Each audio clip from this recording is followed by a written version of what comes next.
In 2023, Canada's oil exports to the United States soared to a jaw-dropping 4 million barrels per day, a record that shocked even the most seasoned energy analysts. This staggering volume represents 97% of Canada's total crude oil exports, bringing in a colossal $93 billion in revenue. Yet despite this windfall, the Canadian energy landscape is anything but stable. The rising tension surrounding these exports signals a seismic shift on the horizon, one that could upend the balance of power in North America's energy market. The overwhelming majority of this oil, 87%, comes from the vast oil sands of Alberta. Smaller volumes are pumped from Saskatchewan, Newfoundland, and Labrador, with a sliver coming from other provinces. However, it's the infrastructure that transports this oil that tells the story of both Canada's success and its looming vulnerabilities. Enbridge's mainline system alone transported an average of 3.08 million barrels per day in 2023, running at a staggering 95% capacity. The system is maxed out, and it's clear that this kind of volume cannot continue indefinitely without serious repercussions. This dependency on pipelines has its own risks. The Keystone Pipeline, crucial to this flow, carries another 600,000 barrels per day, while smaller systems, such as the Express and Milk River pipelines, help to round out the export network.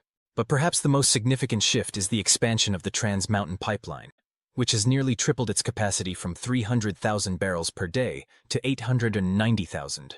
However, instead of feeding the U.S. market, this expansion is now primarily aimed at freeing up space for Canadian oil to reach overseas markets, particularly Asia, shifting the balance of trade away from the U.S. and into the volatile global market. Meanwhile, Canada's natural gas sector is also teetering on the edge. In 2023, Canada sent 8 billion cubic feet per day of natural gas south of the border, but that's down from the 10.4 billion cubic feet peak in 2007. The U.S. shale revolution has displaced much of Canada's market share, and the pressure is mounting.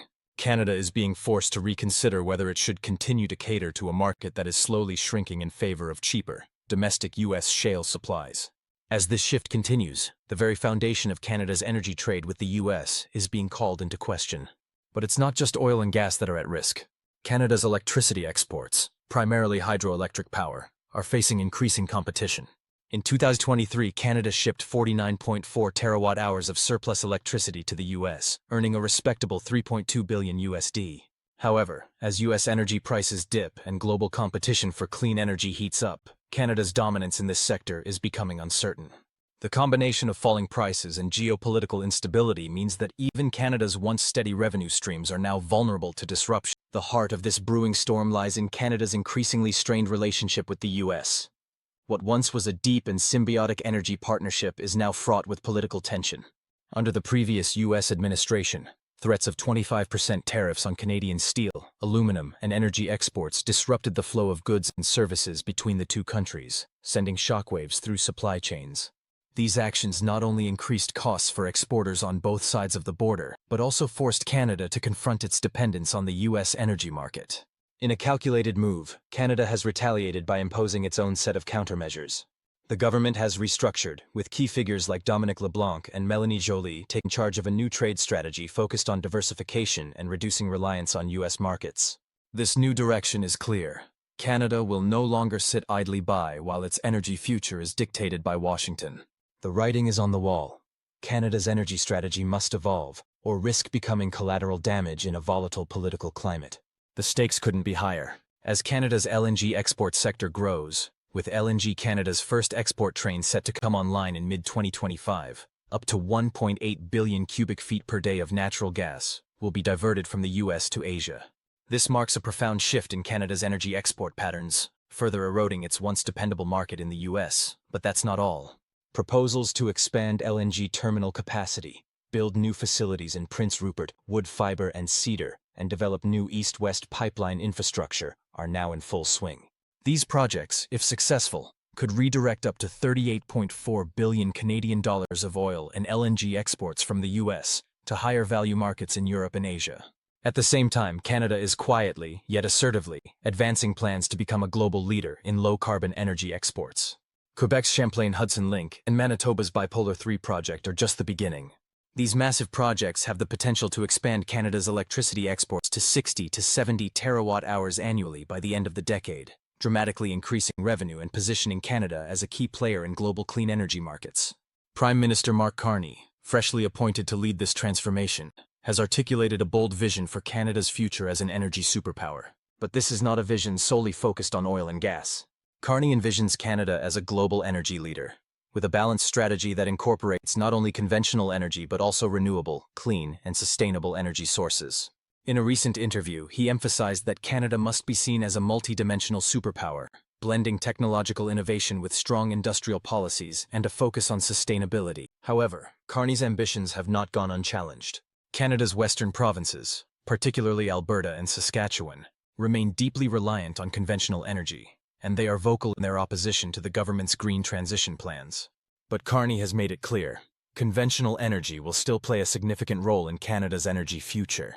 His goal is to create a broad consensus across regional and political divides, leveraging his extensive private sector experience to unite disparate interests under a single forward-thinking energy strategy.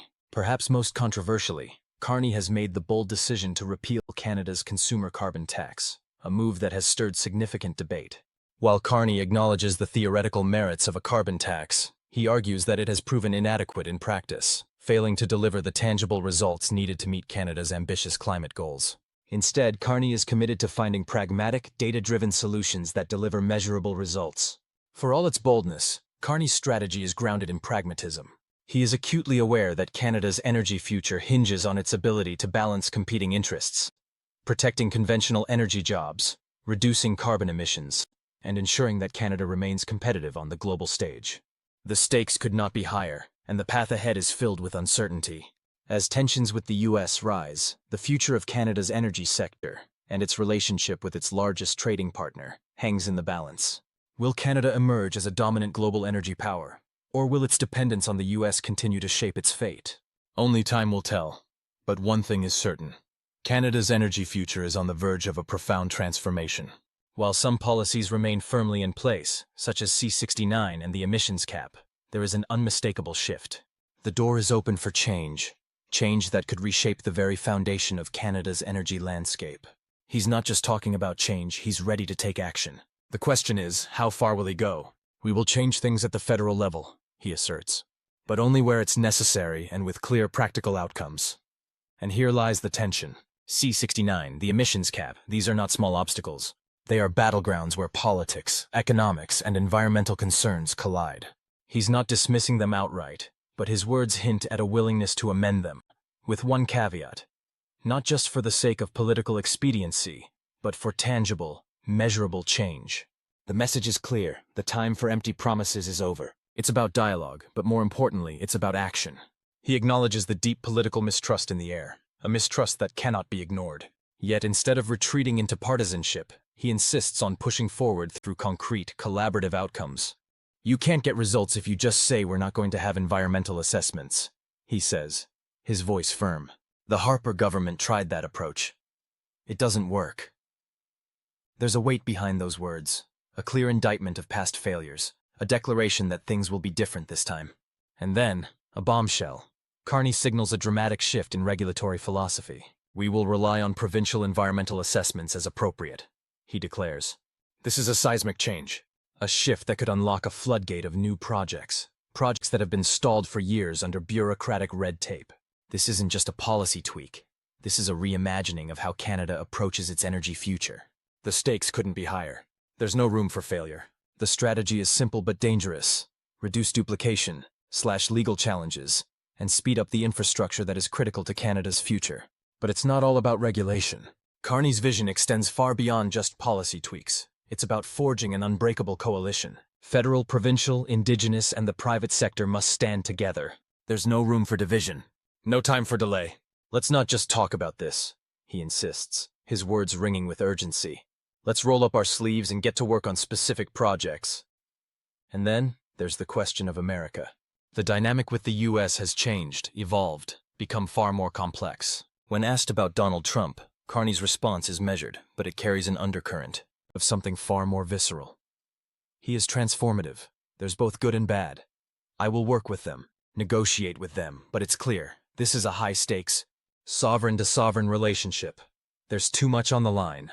The tension doesn't let up, and then the focus shifts to Canada's energy challenges.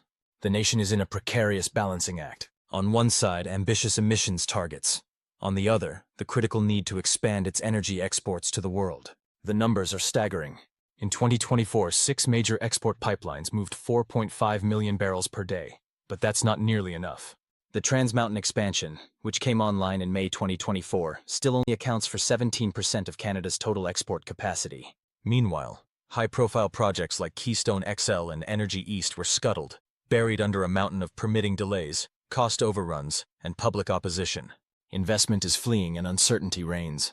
But the true struggle is still ahead. Canada's oil and gas industries face an existential threat, not just from regulatory burdens, but from the tightening global market, as countries demand cleaner, more sustainable energy. And while the country's natural gas sector awaits the opening of the LNG Canada terminal in 2025, its future remains far from secure. Canada's energy wealth is both a blessing and a curse, Carney says. The country's vast low-carbon infrastructure could be the key to its survival on the world stage. But the obstacles are mounting, and the clock is ticking. Behind the numbers, the challenges are deepening. The country's regulatory system is tangled in red tape. Indigenous relations remain fraught, and climate concerns continue to rise. To make matters worse, Canada's export capacity is still strangled by limited pipelines and the absence of LNG infrastructure. This is no ordinary political challenge. This is a test of Canada's very ability to navigate the complex maze of climate policy, international market forces, and the ever-growing demand for cleaner energy. And the world is watching. We have no choice but to get this right, Carney says. His words, sharp and urgent, hang in the air. Failure is not an option.